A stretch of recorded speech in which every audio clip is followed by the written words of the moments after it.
नमस्कार साथियों, एक बार फिर से स्वागत है आपका बाजार निवेश और व्यापार की गणित से जुड़ी जानकारियों के इस वीडियो में।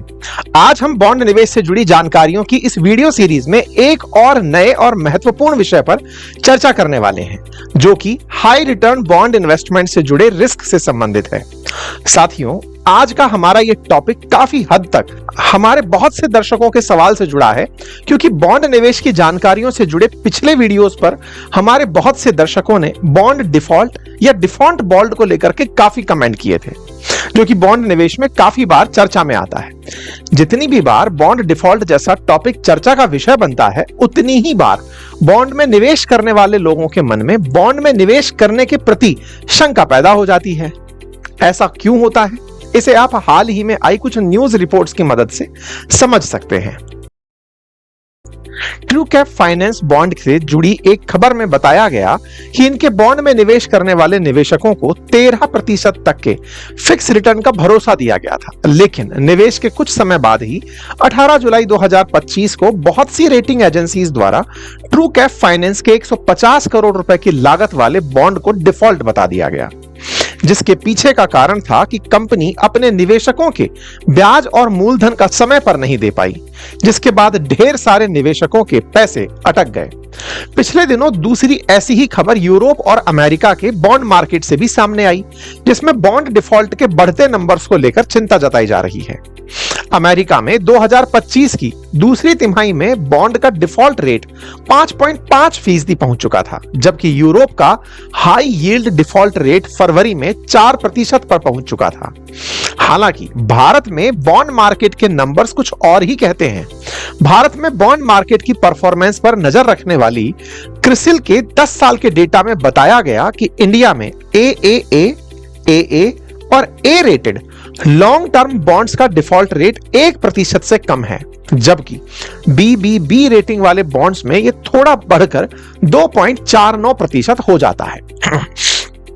अगर हम भारत में बॉन्ड निवेश के डिफॉल्ट रेट और F&O सेगमेंट वाले ट्रेडर्स के साथ करें, तो हाल ही में आई एक रिपोर्ट बताती है कि वित्तीय वर्ष 2025 में कुल 91% F&O ट्रेडर्स को नुकसान हुआ। अब डिफॉल्ट रेट और मनी लॉस की इस रिपोर्ट और नंबर में बॉन्ड निवेश काफी सुरक्षित नजर आता है, लेकिन इसका यह मतलब बिल्कुल नहीं कि हम अपने बॉन्ड निवेश के प्रति लापरवाही बरतें। अगर बॉन्ड डिफॉल्ट से जुड़ी एक भी खबर हमारे सामने आती है, तो ऐसे में एक बॉन्ड निवेश से जुड़े इस शब्द बॉन्ड डिफॉल्ट के बारे में सवाल करना, इसके ऊपर शंका होना, दोनों ही बिल्कुल जायज है। ऐसे में बहुत जरूरी हो जाता है कि बॉन्ड में निवेश करने से पहले बॉन्ड डिफॉल्ट से जुड़ी हर एक जानकारी को समझा जाए, ताकि वो जो बॉन्ड डिफॉल्ट होने की थोड़ी सी भी संभावना है, उससे बचने का प्रयास किया जा सके। इसीलिए आज के इस वीडियो में हम बॉन्ड डिफॉल्ट के साथ जुड़े हर एक सवाल और हर पहलू पर विस्तार पूर्वक चर्चा करने वाले हैं, जिसमें हम जानेंगे कि आखिर कैसे एक बॉन्ड डिफॉल्ट जैसी स्थिति पहुंचती है, वो कौन कौन से फैक्टर्स हैं जो किसी भी कंपनी के बॉन्ड को डिफॉल्ट होने की कगार पर पहुंचा देते हैं, कैसे रेटिंग के आधार पर आप अपने खरीदे हुए बॉन्ड्स के डिफॉल्ट होने की संभावना को बहुत कम कर सकते हैं, और कैसे किसी अलग अलग कंपनी की परफॉर्मेंस और क्वार्टरली रिपोर्ट की जानकारी के आधार पर आप कम रिस्क वाले बॉन्ड को चुन सकते हैं और डिफॉल्ट जैसी स्थिति में पहुंचने की संभावना को काफी हद तक कम कर सकते हैं। अब आते हैं वीडियो के मुख्य विषय पर। शुरुआत करते हैं सबसे जरूरी सवाल से, आखिर बॉन्ड डिफॉल्ट है क्या? कोई कंपनी इस स्थिति तक पहुंचती कैसे है? तो चलिए शुरू करते हैं।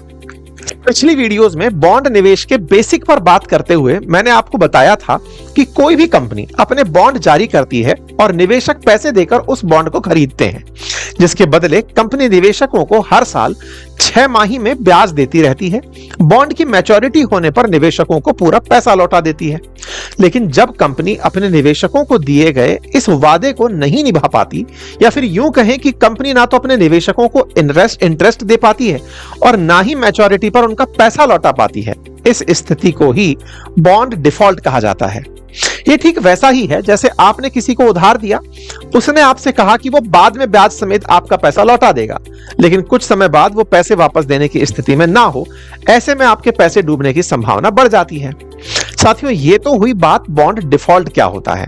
अब आगे की बात करते हैं कि आखिर किसी भी कंपनी के बॉन्ड्स के साथ डिफॉल्ट जैसी स्थिति आती क्यों है। इसके वैसे तो बहुत से कारण हैं, इन्हें एक एक करके समझ लेते हैं। पहला सबसे बड़ा कारण है कंपनी का मैनेजमेंट। कुछ ऐसे गलत डिसीजंस ले लेता है जिससे कंपनी की परफॉर्मेंस बिगड़ जाती है, बड़े लॉस जैसी स्थिति बन जाती है। दूसरा, मैनेजमेंट के गलत निर्णय के कारण इतना नुकसान हो जाए कि कंपनी के पास अपने ऑपरेशंस को चालू रखने के लिए पैसा ही ना बचा हो, वो निवेशकों का ब्याज या पैसा ना लौटा पाए। इसके अलावा अगर कंपनी के साथ इन्वेस्टमेंट फ्रॉड या फाइनेंशियल प्लानिंग में गड़बड़ जैसी चीजें जुड़ती हैं तो भी बॉन्ड डिफॉल्ट जैसी स्थिति बन जाती है। साथियों, इंटरनल डिसफंक्शनिंग के कारण कुछ एक्सटर्नल फैक्टर भी बॉन्ड डिफॉल्ट की स्थिति पैदा कर सकते हैं, जैसे market slow down, economic crisis, sector specific crisis या फिर गवर्नमेंट द्वारा बहुत बड़ी फाइनेंशियल इकोनॉमिक पॉलिसी चेंज जैसे कुछ फैक्टर्स किसी भी कंपनी के बॉन्ड को डिफॉल्ट की स्थिति में ला सकते हैं। अब ये इंटरनल और एक्सटर्नल जितने भी फैक्टर हैं, एक निवेशक के तौर पर ये सारे हमारे नियंत्रण से बाहर हैं, क्योंकि ना तो हम किसी कंपनी के मैनेजमेंट के फैसलों को बदल सकते हैं और ना ही इकोनॉमिक स्लोडाउन या फिर सरकार की पॉलिसी को चेंज करने से रोक सकते हैं। तो ऐसे में सवाल आता है कि हमारे लिए वो कौन से विकल्प या तरीके मौजूद हैं जिनकी मदद से हम कम रिस्क वाले बॉन्ड निवेश को चुन सकें और अधिक सुरक्षित ऑप्शंस के साथ बॉन्ड डिफॉल्ट होने की संभावना को काफी हद तक कम कर सकते हैं। तो अब इसके बारे में जानते हैं, मतलब कैसे आप सही विकल्प चुन सकते हैं। साथियों, कम रिस्क और डिफॉल्ट की कम संभावना वाले बॉन्ड को चुनने के लिए आपको विशेष रूप से 3 चीजों पर ध्यान देना होता है। पहला, बॉन्ड की रेटिंग क्या है। दूसरा, क्रेडिट रिस्क क्या है। तीसरा, बॉन्ड जारी करने वाली कंपनी की परफॉर्मेंस रिपोर्ट क्या है। अब इन्हें एक एक करके समझते हैं। बॉन्ड निवेश के मार्केट में बॉन्ड की पिछली परफॉर्मेंस के आधार पर इनकी रेटिंग की जाती है। जैसे जिन बॉन्ड्स पर निवेशकों को बताए गए रेट पर ब्याज मिले, मैच्योरिटी पूरी होने पर बॉन्ड का सारा पैसा वापस मिल जाए, उनकी रेटिंग ज्यादा होती है। और जैसे जैसे बॉन्ड की परफॉर्मेंस बिगड़ती जाती है या थोड़ा ऊपर नीचे होती है तो उसकी रेटिंग गिर जाती है। ये चार्ट जो आपको अभी दिख रहा है, इसमें बताया गया है कि रेटिंग के आधार पर बॉन्ड को 7 श्रेणियों में रखा गया है। सबसे कम रिस्क वाले बॉन्ड को ए कैटेगरी में, कम रिस्क वाले बॉन्ड को ए, फिर मीडियम रिस्क वाले में बी, हाई रिस्क बी और बी, जबकि सी और सी रेटिंग वाले बॉन्ड को सबसे ज्यादा रिस्क वाली कैटेगरी में रखा जाता है।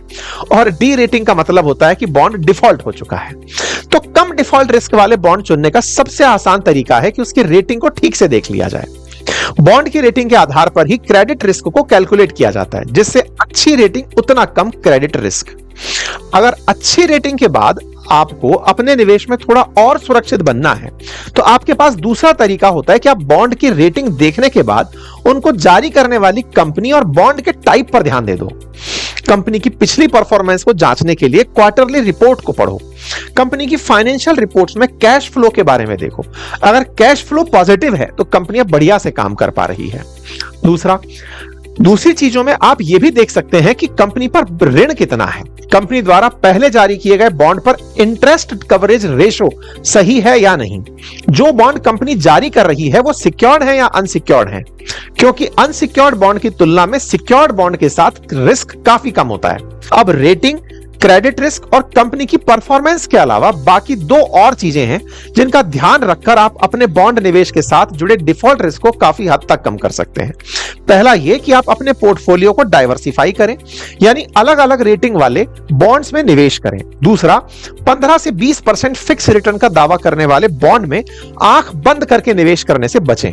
सभी चीजों को जांच परख करके ही हाई यील्ड बॉन्ड में निवेश शुरू करें, क्योंकि बॉन्ड के साथ जितना ज्यादा रिटर्न का दावा किया जाता है उसके साथ डिफॉल्ट रिस्क भी उतना बढ़ता चला जाता है।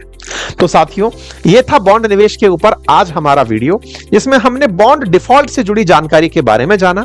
आशा करता हूं कि यह जानकारी आपके लिए बॉन्ड निवेश को आसान बनाने में मदद करेगी। तो जल्दी से जाइए और शुरू कीजिए अपनी बॉन्ड इन्वेस्टमेंट की शानदार जर्नी।